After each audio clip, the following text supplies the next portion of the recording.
Hello दोस्तों, स्वागत है आप सभी के ITS क्लासेस में। मास्टर प्लान, एक पूरी मास्टर प्लान की ये वीडियो है RRB JEE CBT 1 के लिए। आप जो भी कैंडिडेट अभी इस वीडियो को देख रहे हो, बहुत सारे ऐसे कैंडिडेट हो गए जिन्होंने अपनी प्रिपरेशन स्टार्टिंग फेज़ में हो। कोई ऐसे कैंडिडेट हो जिनकी सिलेबस कंप्लीट हो गई होगी। बहुत सारे ऐसे कैंडिडेट हो जो टेस्ट सीरीज लगाते हैं, नंबर कम आते हैं। या फिर डेली का कैसे प्लान करके रखना है अपने RRB JEE CBT 1 का, वो सारा चीज़ जो है इस वीडियो में डिस्कस करने वाला हूँ। इस वीडियो को मेरे दोस्त ईमानदारी से देखना, हर चीज़ जो आपको क्लियर हो जाएगा।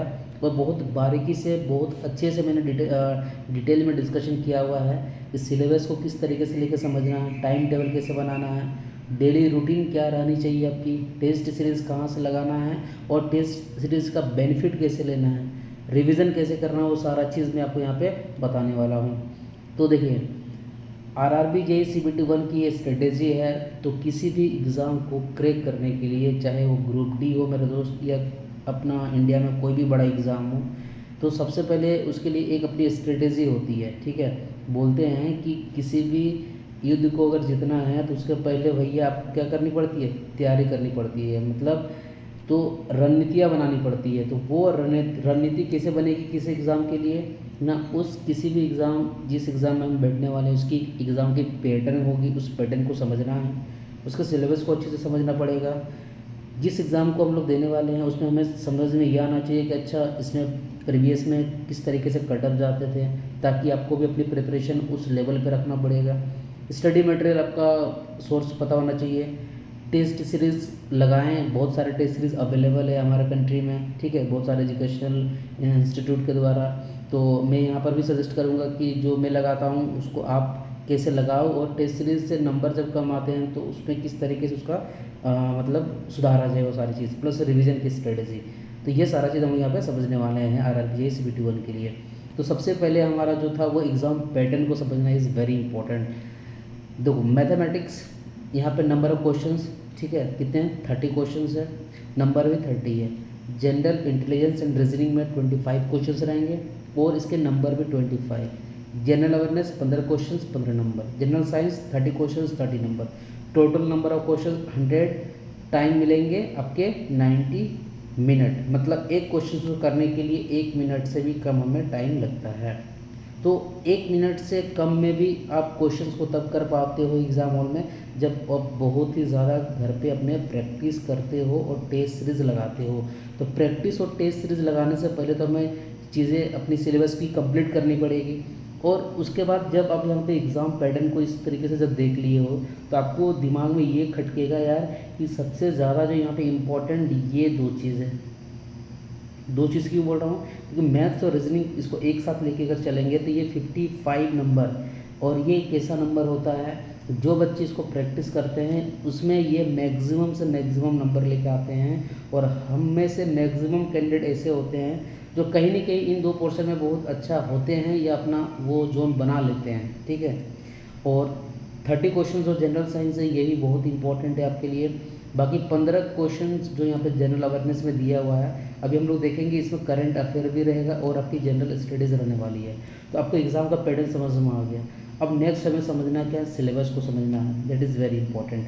तो 90 मिनट में 100 क्वेश्चन करने हैं। देखो, यहाँ मैथमेटिक्स के सिलेबस की अगर मैं बात करूँ तो अगर आपको सिलेबस वगैरह के अवेलेबल है बहुत ही अच्छी बात है। अगर नहीं है तो मेरे को कमेंट करना, ठीक है, इस वीडियो के नीचे मैं आपको लिंक प्रोवाइड करवा दूँगा। आपको करना क्या है कि जो सिलेबस है भाई मेरे दोस्त, और तो इसका प्रिंट आउट करवा के आपको अपने पास रखना है। जैसे मैथमेटिक्स है, जनरल इंटेलिजेंस एंड रीजनिंग है, जनरल अवेयरनेस और जनरल साइंस है।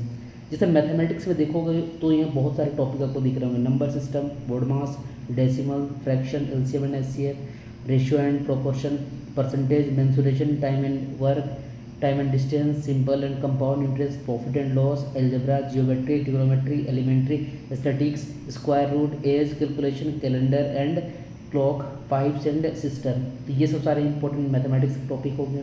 इसकी बात करें रीजनिंग वाले की तो एनालॉजिस, अल्फ़ाबेटिकल एंड न्यूमेरिकल सीरीज के रहते हैं, coding, decoding, mathematical operation, relationship, syllogism, ठीक है, सिलोजिज्म। उसके बाद आपका हो गया जम्बलिंग है, Venn diagram, data interpretation and sufficiency, conclusions and decision making, similarities and differences, analytical reasoning, classification, direction statement, arguments and assumption etcetera, ये रीजनिंग का सिलेबस हो गया। जनरल अवेयरनेस की बात करें तो उसमें आपका करंट अफेयर हो गया, Indian geography, culture and history of India including freedom struggle, Indian polity and constitution, Indian economy, environmental issues concerning India and the world, sports, general scientific and technologies development etcetera. आपको समझ में आ रहा है कि 15 question जो है general awareness से आएंगे, और इतना वास्ट सिलेबस दे के रखा है इन्होंने। करंट अफेयर्स दे के रखा हुआ है, आपका हिस्ट्री दे के रखा हुआ है, ठीक है, आपका इकोनॉमिक्स दे के रखा हुआ है, आपका इसमें पॉलिटी दे के रखा हुआ है,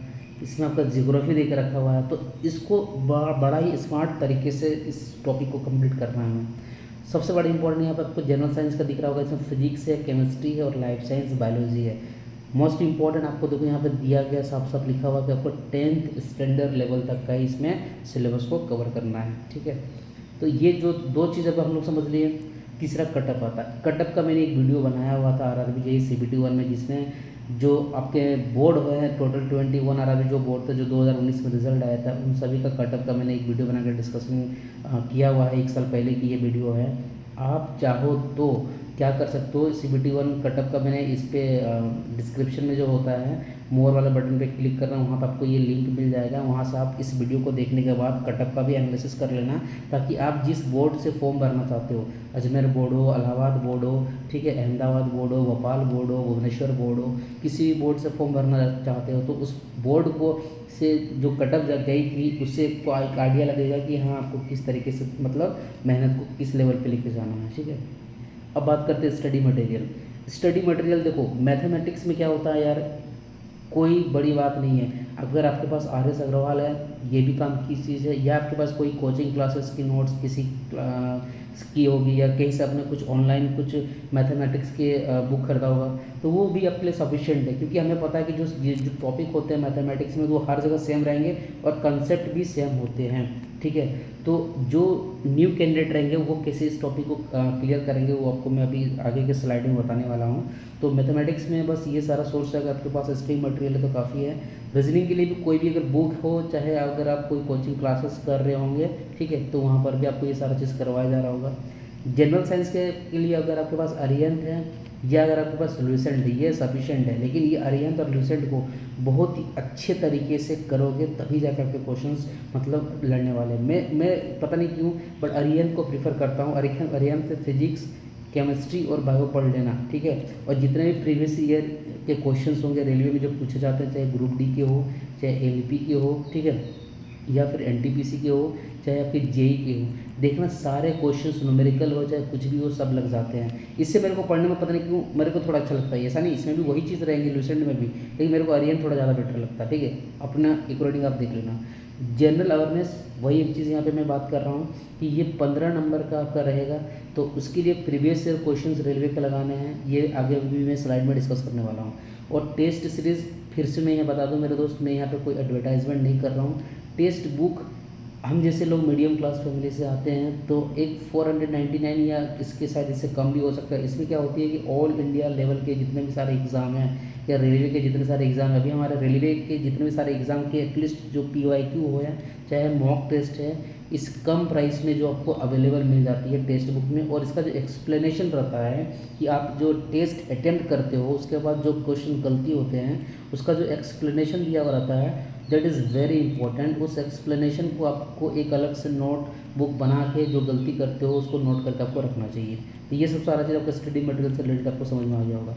अब स्ट्रेटजी की बात करते हैं। तो फर्स्ट स्ट्रेटजी जो हम लोग लेके यहाँ पे इस वीडियो में आपको मैं बताने वाला हूँ कि जैसे कि अगर हम लोग बात करेंगे मैथमेटिक्स, ठीक है, तो अभी जो ये वीडियो देख रहा होगा कोई ऐसा बंदा होगा जो पुराना स्टूडेंट रहा होगा, चाहे उसकी कोई भी क्वालिफिकेशन हो, तो उसने सारा सिलेबस या तो वो कंप्लीट करके अगर वो रखा होगा तो वो बंदा क्या करता होगा, ओनली टेस्ट सीरीज़ लगाता होगा, ठीक है, तो अच्छी बात है। लेकिन कोई अभी बंदा शुरुआत किया होगा, उसको क्या करना होगा, तो मैथमेटिक्स में जितने भी अभी हम लोगों ने टॉपिक देखा था, टाइम एंड डिस्टेंस देखा, वर्क एंड टाइम देखा, ठीक है, प्रॉफिट एंड लॉस देखा, जितने भी सारे टॉपिक थे, या तो उसको यूट्यूब से जो आपको अच्छे टीचर लगते होंगे वहाँ से कंप्लीट कर सकते हो, या तो RS अग्रवाल कोई बुक है उससे कंप्लीट कर सकते हो, या आप कहीं कोचिंग क्लासेस कर रहे हो, ठीक है, तो उससे ये सारी चीज़ें टॉपिक जो है क्लियर कर लेते हो। जैसे फॉर एग्जांपल मैं यहाँ पे लेके चलता हूँ कि मैंने पढ़ा प्रॉफिट एंड लॉस, ठीक है। तो प्रॉफिट एंड लॉस जब आप देखते हो तो इसमें वैरायटी ऑफ क्वेश्चंस होते हैं। तो वैरायटी ऑफ क्वेश्चंस होते हैं तो आपको पता होना चाहिए कि ठीक है भाई, selling price is equal to क्या होता है ना, कॉस्ट प्राइस प्लस प्रॉफिट। ये सबको बेसिक चीज़ें हैं, ठीक है। अगर मान लो कहते हैं मार्क्ड प्राइस लिखा हुआ रहता है, ठीक है, उस पर डिस्काउंट वगैरह दिया जाता है कि भाई 45 रुपया है, उसमें डिस्काउंट दे दिए तो सेलिंग प्राइस कितना होगा, कॉस्ट प्राइस कितना होगा, इस तरह के जो क्वेश्चन होते हैं। मतलब इसके भी एक बेसिक आपके पास जो नॉलेज होता है वो बेसिक चीज़ें पहले आप उस प्रॉफिट एंड लॉस की जो है उसके बारे में आप नॉलेज इकट्ठा करोगे, ठीक है। बेसिक से नॉलेज इकट्ठा करोगे और नॉलेज कहाँ से इकट्ठा होगा, या तो आपके यूट्यूब के चैनल जो रहेगा उससे होगा, या तो RS अग्रवाल की जो बुक है, या तो कोचिंग से। वो सारा चीज़ जैसे ही आपका इकट्ठा हो जाता है तो कुछ क्वेश्चंस आपको, जहाँ से आप ये सब सारा चीज़ कर रहे होंगे, वो आपको कुछ क्वेश्चंस प्रैक्टिस करवाएंगे, ठीक है। वो कुछ क्वेश्चंस प्रैक्टिस करवाएंगे। उसके बाद देखो, बुक्स अगर आप क्वेश्चंस प्रैक्टिस करने जाओगे तो बुक्स में बहुत ज़्यादा क्वेश्चंस होते हैं, पता चले आपके पास मैथमेटिक्स में आप लटके रह जाओ दिन भर और आपका टाइम निकल जाएगा। तो आपको करना क्या है कि जैसे ही मान लो प्रॉफिट एंड लॉस आपने स्टार्ट किया, इसके बेसिक कंसेप्ट को आपने समझा 2-4 क्वेश्चन वहाँ से प्रैक्टिस कर लिए जहाँ से ये टॉपिक आप कवर कर रहे हो, चाहे यूट्यूब हो, चाहे RS अग्रवाल, चाहे कोचिंग। उसके बाद आपको टेक्स्ट बुक की एक टेस्ट सीरीज़ जो है, या कोई कंपलसरी नहीं है कि टेक्स्ट बुक का ही लेना है, आपको जो अच्छा लगे वही लेना, लेकिन उसमें भी जब जाओगे तो उसमें देखना टॉपिक वाइज आपके टेस्ट दिए हुए रहेंगे। मॉक टेस्ट होते हैं या तो प्रीवियस ईयर के क्वेश्चन जो होता है टॉपिक वाइज रहते हैं। टॉपिक वाइज किसके देखना है, जैसे अभी मैंने प्रॉफिट एंड लॉस पढ़ा हुआ है, ठीक है, तो प्रॉफिट एंड लॉस जो मैं पढ़ा हूँ उसका टॉपिक वाइज जो है मॉक टेस्ट देखूंगा और उसके क्वेश्चंस को लगाऊंगा। या प्रीवियस ईयर क्वेश्चन चाहे ग्रुप डी के हो, चाहे ALP, चाहे NTPC है, चाहे RRB चाहिए, उसके भी टॉपिक वाइज क्वेश्चन आपको ये टेक्स्ट बुक वगैरह में जो है मिल जाती है। तो आप क्या किए, प्रॉफिट एंड लॉस तो आपने पढ़ लिया, उसके बाद आपने यहाँ पे मॉक टेस्ट लगाया या टेस्ट सीरीज में जाकर टॉपिक वाइज लगाया।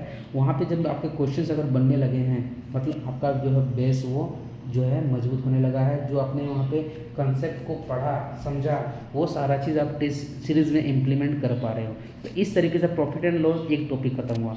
सेकंड टॉपिक आप मान लीजिए कोई भी टाइम एंड डिस्टेंस को स्टार्ट कर लीजिएगा, ठीक है। तो वो भी बंदा क्या करेगा कि सेम टाइम एंड डिस्टेंस है भैया, तो डिस्टेंस इज इक्वल टू आपका हो गया यहाँ पे स्पीड इनटू टाइम, ठीक है, या तो वेलोसिटी इनटू डिस्प्लेस, या तो डिस्प्लेसमेंट लोगे तो वेलोसिटी इनटू टाइम। इस पर भी वेराइटी ऑफ क्वेश्चंस पूछे जाते हैं, उसके कंसेप्ट को पढ़ोगे, फिर क्या करोगे 1-2 क्वेश्चंस वहाँ से प्रैक्टिस करोगे, फिर आप टॉपिक वाइज टेस्ट सीरीज लगाओगे।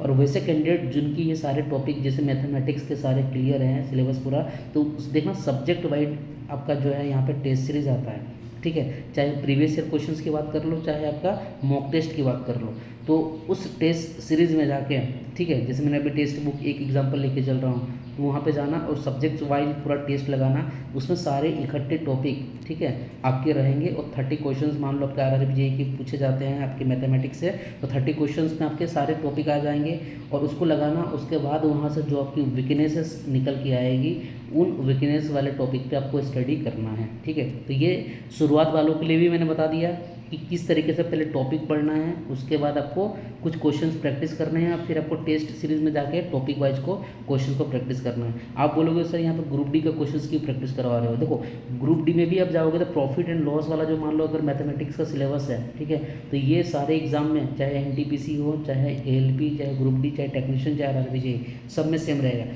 सिर्फ क्वेश्चंस का लेवल थोड़ा अलग रहता है। मान लो आपने थोड़ा स्टार्टिंग का बेस आपका चल रहा है, आपने प्रॉफिट एंड लॉस पढ़ा और थोड़े ग्रुप डी के क्वेश्चंस लगा लिए, तो आपने थोड़ा कॉन्फिडेंस आता है, हाँ यार आपके क्वेश्चंस बनने लगे।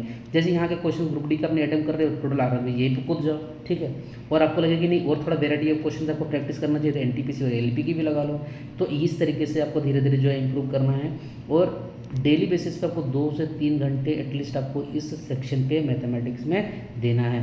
और वैसे कैंडिडेट जिनको लगता है उन्होंने पूरी सिलेबस कंप्लीट करके मैथमेटिक्स का रखा हुआ है, मेरे दोस्त आप कमेंट जरूर करना, इससे हमें ये समझ में आएगी कि हमारी ATS क्लासेस फैमिली जो भी है 21,000 प्लस मेंबर जो जुड़ गए हैं, उन सभी को यार मतलब मैनी थैंक्स। और आप लोग को एक कॉन्ग्रेचुलेशन भी बोलना चाहूँगा कि इतनी बड़ी फैमिली होगी जो कि मैंने कभी सोचा भी नहीं था।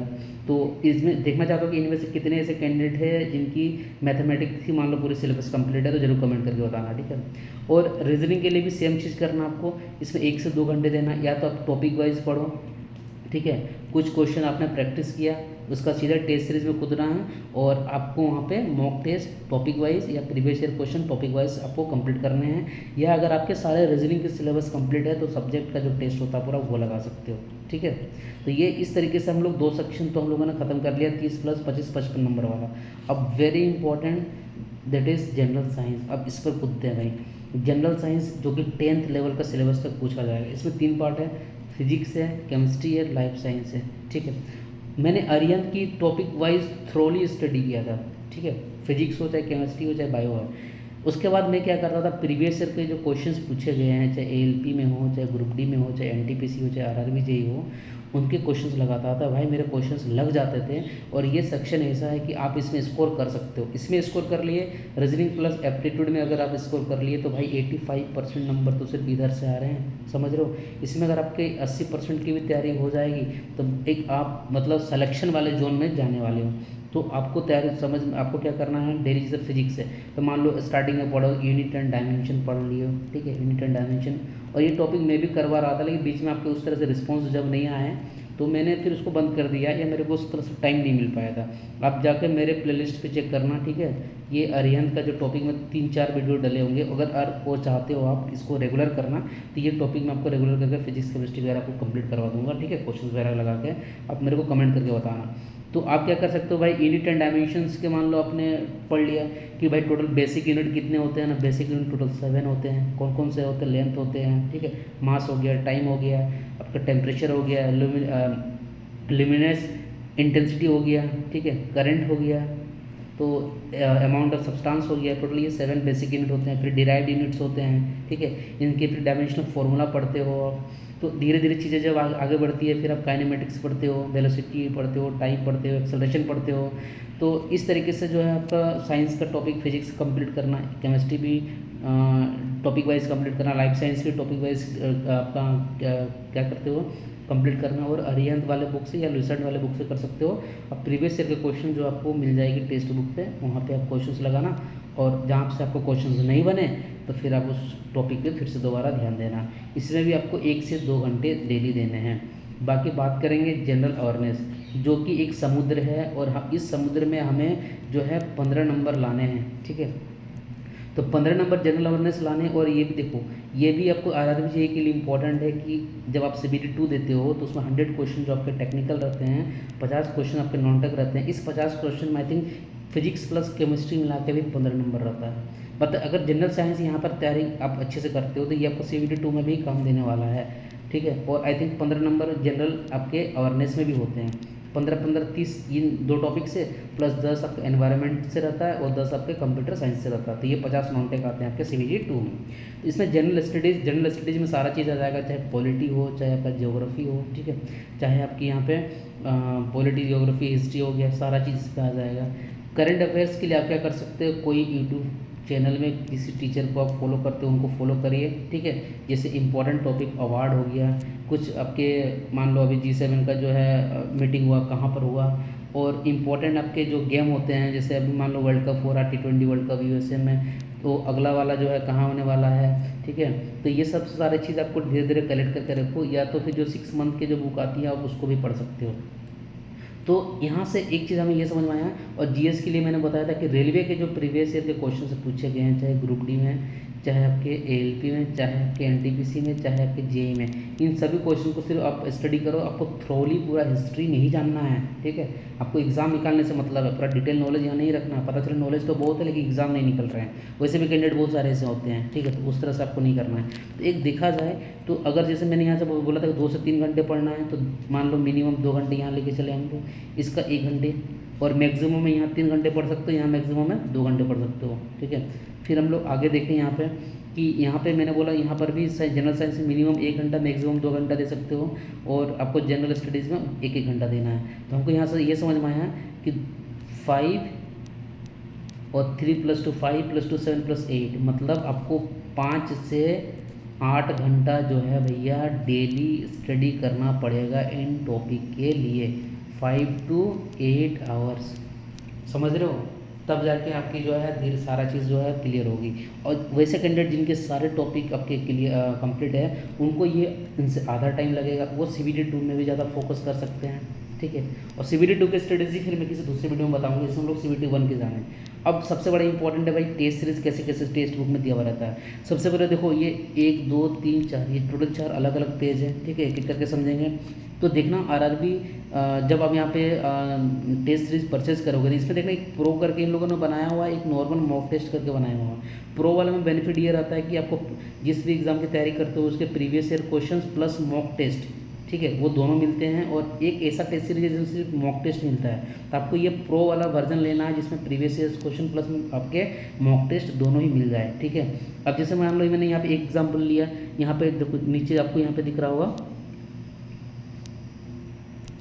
जैसे आपको यहाँ पे नीचे दिख रहा होगा यहाँ पे टेस्ट का बना हुआ लोगो, यहाँ पे जैसे इसको क्लिक करोगे तो पहले तो बहुत सारा टेस्ट सीरीज ऐड करने के लिए ऑप्शन आते हैं, तो आप उसको ऐड कर लेना। जैसे मैंने यहाँ पे RRB JEE दिख रहा होगा, SSC JEE दिख रहा होगा, तो RRB JEE में देखो यहाँ पे मॉक टेस्ट 2024 लिखा हुआ, ठीक है। इसको मैं जैसे क्लिक करूँगा तो इस तरीके से खुलेंगे। देखो यहाँ पर मॉक टेस्ट आपको दिख रहा होगा और यहाँ पर आपको दिख रहा होगा प्रीवियस ईयर पेपर्स प्रो। अब इसमें देखो 32 प्रीवियस ईयर CBT 1 के दिख रहे हैं और CBT 2 के 4 सेट दिख रहे हैं और 98 प्रीवियस ईयर ये आपके टॉपिक वाइज दिख रहे हैं। तो जब हम इसको भी इसके अंडर में, अब जैसे मॉक टेस्ट है, जैसे मॉक टेस्ट यहाँ पे देख रहे हो, तो इसमें देखो 47 फाउंडेशन सीरीज़ जो दिए हुए हैं उसमें आपका अलग अलग टॉपिक से, जैसे 70 सब्जेक्ट टेस्ट दिया हुआ CBT 1 का, 246 चैप्टर टेस्ट दिया हुआ है। तो वही मैंने आपको बताया था, जैसे कि आपने प्रॉफिट एंड लॉस पढ़ लिया, ठीक है, उसके कंसेप्ट समझ लिए, उसके बाद आपने वहाँ से कुछ क्वेश्चन प्रैक्टिस करोगे, फिर यहाँ पे आओगे, फिर यहाँ पे जो चैप्टर वाला जो दिया हुआ टॉपिक उस चैप्टर को लगाओगे, या तो प्रीवियस ईयर वाला जो यहाँ पे आपको लिखा हुआ है, जब प्रीवियस ईयर को भी यहाँ पे ओपन करोगे तो आपको यहाँ पे दिख रहा होगा मेंटल एबिलिटी हो, चाहे जनरल साइंस हो, चाहे जनरल नॉलेज हो, इनके भी देखो टॉपिक इस तरीके से खुल के आते हैं। तो इस तरीके से धीरे धीरे आप जो है टेस्ट सीरीज़ का क्वेश्चंस अटैम्प्ट करो। और सबसे बड़ी इंपॉर्टेंट है जो टेस्ट सीरीज़ आप लगाते हो, बहुत सारे लड़के का कमेंट आते हैं कि सर टेस्ट सीरीज़ में मेरे नंबर नहीं बढ़ रहे, क्या करें, ठीक है। तो बहुत सारे कैंडिडेट जो पुराने हो जाते हैं ना, वो इतना मेहनत करते हैं कि बार बार टेस्ट सीरीज लगाते हैं लेकिन उनके नंबर कांस्टेंट हो जाते हैं। क्यों? क्योंकि वो टेस्ट सीरीज़ का इवोल्यूशन नहीं करते हैं। इवोल्यूशन का मतलब क्या हो गया कि उनके जो नंबर कम आ रहे हैं, कहाँ गलती कर रहे हैं, उसको वो एनालिसिस नहीं करते। तो आपको एनालिसिस भी करना है। एक दिन में 10 टेस्ट देना इंपॉर्टेंट नहीं है, एक ही टेस्ट दो लेकिन उसको फिर एनालाइज करो। एनालाइज करने का मतलब कैसे एनालाइज करना है कि ठीक है 100 क्वेश्चंस मान लो उसमें थे मेरे, अगर आपने 80 क्वेश्चन अटैम्प्ट किया है, 20 क्वेश्चंस मान लो गलत हो गए हैं, तो उन 20 क्वेश्चन को चेक करना कि क्यों गलत हुआ है, उसके एक्सप्लेनेशन भी दिए हुए रहते हैं। और उन 20 क्वेश्चन का जिस टॉपिक से बिलोंग करते हैं उस टॉपिक पर आपको ध्यान देना है, तभी जाके स्ट्रॉन्ग होगा। इस तरीके से मान लो हर एक टेस्ट में ऐसे ये करते चले जाओगे तो फिर आपका एक टाइम ऐसा आएगा जब आपके एरर जो है बहुत ही मिनिमम हो जाएंगे टेस्ट सीरीज़ में भी, ठीक है। तो आई होप आपको यहाँ पे इतनी सारी चीज़ें समझ में आ गई होगी इस वीडियो में कि हमने समझा कि एग्ज़ाम पैटर्न इसका क्या था, ठीक है। सिलेबस के बारे में समझा हम लोगों ने, फिर देखा कि कटअप, इस वीडियो को जाकर देखना सारी चीज़ क्लियर हो जाएगा। स्टडी मटेरियल कहाँ से क्या रखना है, स्ट्रेटेजी क्या होना चाहिए, ठीक है, कितना घंटे हम लोगों को मिनिमम पढ़ाई करनी चाहिए, टेस्ट सीरीज़ को कैसे किस तरीके से यूज़ करना है। और last one that is very important, the future depends on what you do today. Mahatma Gandhi ji का एक कोटेशन है कि भाई आप आज क्या कर रहे हो उसी पे हमारा भविष्य डिपेंड करता है। मतलब आज हम लोग जो कुछ भी हैं, इसका मतलब जो हम लोगों ने फ्यूचर में पास्ट में जो करके रखा होगा उसी का नतीजा है जो हम लोग अभी प्रेजेंट में उस लाइफ को जी रहे हैं। और प्रेजेंट में अभी हम लोग जो करेंगे ये हमारा डिसाइड करेगा फ्यूचर। और यही प्रेजेंट फिर जब आप फ्यूचर में पहुंच जाओगे तो ये प्रेजेंट क्या बन जाएगा, पास्ट बन जाएगा। समझ रहे हो? इसका मतलब ये हो गया कि अगर आपको कल अच्छा देखना है मेरा दोस्त, उसके लिए आपको आज अच्छा करना पड़ेगा। और बाकी कोई भी चीज़ अगर आप चाहते हो किसी टॉपिक पे वीडियो या कोई आपके मन में डाउट हो, ठीक है, तो उसके लिए आप मेरे को कमेंट कर सकते हो। और हमारी फैमिली यार 21 की हो चुकी है, उसके लिए आप सभी को यार कॉन्ग्रेचुलेशन। और मुझे उम्मीद है कि मेरी एक ड्रीम सब्सक्राइबर है 100 के। देखते हैं ये ड्रीम है कब पूरा होता है। और जितनी ज़्यादा फैमिली बढ़ती है रिस्पॉन्सिबिलिटी भी उतनी बढ़ती जाती है, ठीक है। तो ठीक है, आप लोग कमेंट करना सेक्शन पे अगर जो भी आपके मन में डाउट्स हो या कुछ टॉपिक आप जिस पे वीडियो चाहते हो।